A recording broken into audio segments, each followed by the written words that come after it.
Hey, it's Papa Taylor, and it's Friday, July 8th, and it's time for your weekly eBlast. So, not too much today to go over. First of all, to make sure you know that Sunday service time is at 9 a.m. At 9 a.m. Last week, it was the strangest thing. We had, 9 a.m. during June, but we always had something immediately following it. And so last Sunday was really the first Sunday we had a 9 o'clock service with nothing scheduled. So people came out, they were still ready to go, and everyone was looking around like it's only 10:15. I mean, we have so much time, like that nobody wanted to go home.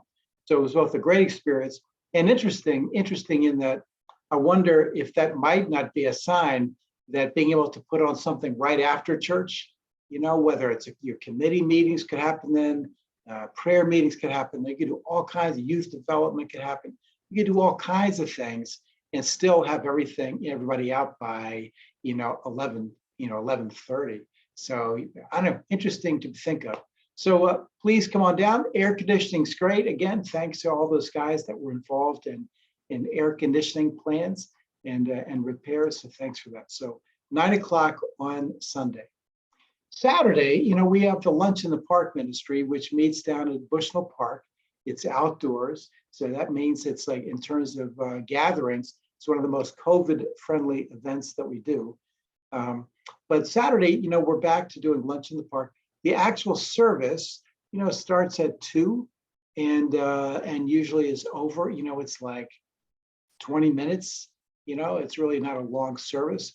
If you've been once, which you may not have seen is there's a core of regulars.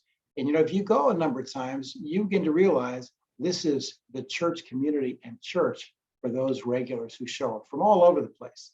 And not just a few stray homeless guys coming out of the park. There are people who aren't homeless at all who come to that as one of their church worship services, for the week. So I just want to invite you to come on down. You can park down there near Bushnell Park. It's right there where the merry-go-round is. There are kids running around at the park. There are people walking through the service. So, even if you brought kids or younger kids, it's a pretty safe place. We're right on the edge of the road, so we're not like in some deep, hard to find area. We're right there on the street. And it's a great service. And it takes a little getting used to if what you're used to is coming into a quiet church with an organ, but it's real church. And it's a great thing. So anyway, that begins at 2 tomorrow. The folks with sandwiches will probably, they always get at the church early. They put that together. If you'd like to be involved, even with the making of lunches, go ahead and text me because I can get you connected really quick. We have some people. That's a highly organized, super motivated group of people that are great to work with. So any interest in serving folks at Lunch in the Park, let me know. And if you have friends who say, I've always wanted to be, more helpful in serving people, or I've got a real heart for people who are homeless or people who are struggling. They don't have to be members of our church. Send them to me. I will bring them down. The Lord, that says the harvest is plentiful, but the workers are few. That hasn't changed, for over 2,000 years. There's lots to do, fewer workers. And sometimes people, their first connection with Jesus comes not in seeing Jesus in the beauty of the historic liturgy. They see Jesus in the faces of the poor. Like, when did I serve you, Lord? When did you take care of, me when I had nothing to eat or I didn't have a place to stay? That's where they find Jesus. So be thinking about this, not as like, what do I do? But who of my friends might be interested in this? So anyway, just a little blurb for Lunch in the Park coming up. Okay, then next Saturday, which is the 16th, we are having our celebration and honoring service, rite of Christian burial for one of the all-time greats, Alex Bain. Here's the schedule for that. At 9 a.m., everyone is invited to come to the church for a kind of greeting the family. We do this, as we've done this a lot over the last 6 months to a year. And you'll come in, we space people out. We come up to the top, the family will be there, Matt and Karen, their kids, Sarah, I think her husband's coming out. So the Bain kids and grandkids will be there. and you will see some folks you haven't seen. It's a significant thing. The Emmaus community, I think Alex is by far the oldest, the longest serving person for all of those Emmaus trips. So you got Emmaus people coming up to greet. You might see some friends you haven't seen. You have other adults there. So community visitation is at 9, but it's over at 10:30, because then the families can have a particular private gathering from 10:30 at 10:30. Then the service itself begins at 11, and the committal will be in our memorial garden out back. So it'll be placed there right next to Sonia. So, or Sonia's marker. I will say that while our bodies are interred in the dirt, in the ground, back to the earth, our spirits at the time of death go directly to be in the presence of the Lord. And so all of God, that's why we say that Alex has died and has entered into God's greater glory. So, we make these comments like, I'll be parked next to you for eternity in the memorial garden. That's a sort of, we understand what that means from an anthropomorphic view, but just as a reminder that when we die, our spirit goes immediately to be with the Lord. Then at the Lord's return, as it says in the scriptures, that all of those who have gone before the Lord will come down and we will meet again. And then we will be embodied in bodies that last forever, eternity.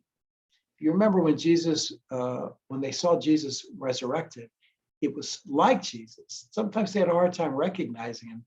He ate, but he also did other things. Like he apparently came through those doors that were locked without having to unlock them. So we're seeing a prefigurement of what will it be like, not just in heaven, the temporary space while we wait for resurrection, but what will be like in resurrection. That is what the scripture in 2 Corinthians 5 is all about.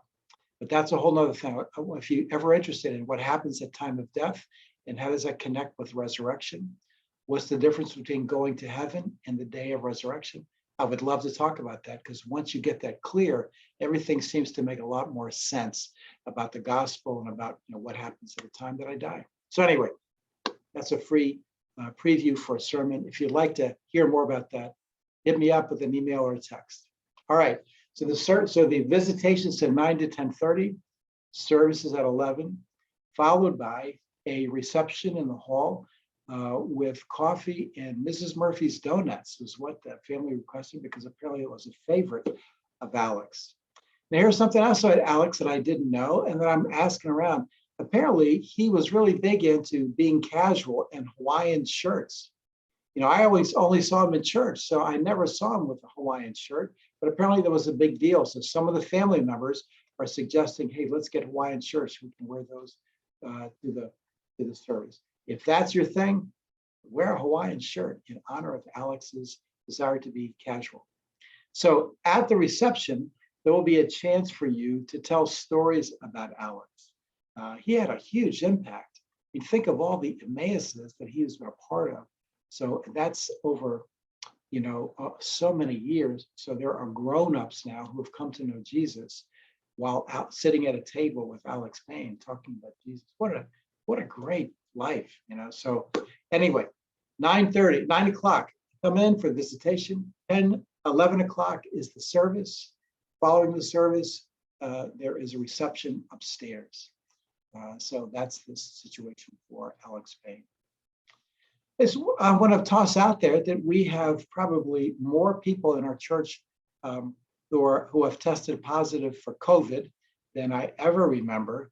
And almost all of them are saying they have little symptoms, or they had symptoms for a few days. But I'm just putting that out there that people are going out and feeling free and doing what you want, which is I think the way we should be living it. But just remember, and cautious, some people are particularly guarded about this. Some people can't afford to have fever and respiratory issues. They can't afford it, even with a vaccine. They just can't afford it. So remember, like we used to say, our desire to love one another is seen in how we respect and care for one another. So just be cautious and careful, particularly for folks who are thinking about gathering they want, but they're cautious about COVID. I will say that the Bain family has requested that people who come to both the visitation and the service, they come and that they wear masks, and to what degree you can at the reception to wear a mask. That's a family request, and we're going to honor that for the visitation and the service, and to what degree you can during a coffee and donuts after, we'll do that too. But we'll be trying to be careful about COVID at all of our services, but in particular for the service for Alex. After the Sunday service, Lord willing, Kitty and I will be on vacation, and I'm going to be away. Kitty will be working remotely, but I'll be on vacation, but I'll be back Friday to get ready for the service. And then after the service, I'll be trying to figure out how to get back on vacation. During the time away, we have all kinds of people who can help you if you need some actual pastoral help. Julie Mudge will be covering the 2 Sundays I'm gone. You have Deacon Denise, who's present here. You have a variety of some really deeply discipled people, prayer chain, all kinds of help. So I feel very taken care, like the congregation is well kept while I'm gone. So I will always be available for emergencies or something big that comes in your life. Something really big comes up. Call me direct. When I see that 860 number, I'm figuring it's important. And so I'm going to answer that call. So I will be available for emergencies. Other than that, I'll be on vacation and back following the week of the Sunday the 24th. All right. So last thing, volunteers. Anytime we have a burial service of Christian burial, we always need volunteers. So you guys were fantastic. Last couple of times, we hardly had to ask. Please go ahead and contact either Carol or Amanda during that time, just so we make sure we know who's coming, and so we can fill out our need for people just to kind of direct traffic in the building, maybe parking out of the building, and for ushers for the service event. Amanda always needs volunteers because she's the one that ends up moving all the tables and chairs. And then after the morning 9 o'clock to 10:30, she has to set that whole thing up again for the reception. So it's always great to have a few people up there to roll out tables and chairs for preparation. So please call her or directly, Amanda, or email her, or call Carol at the office. Okay, so God bless you, and we will see you, Lord willing, Sunday at 9 o'clock.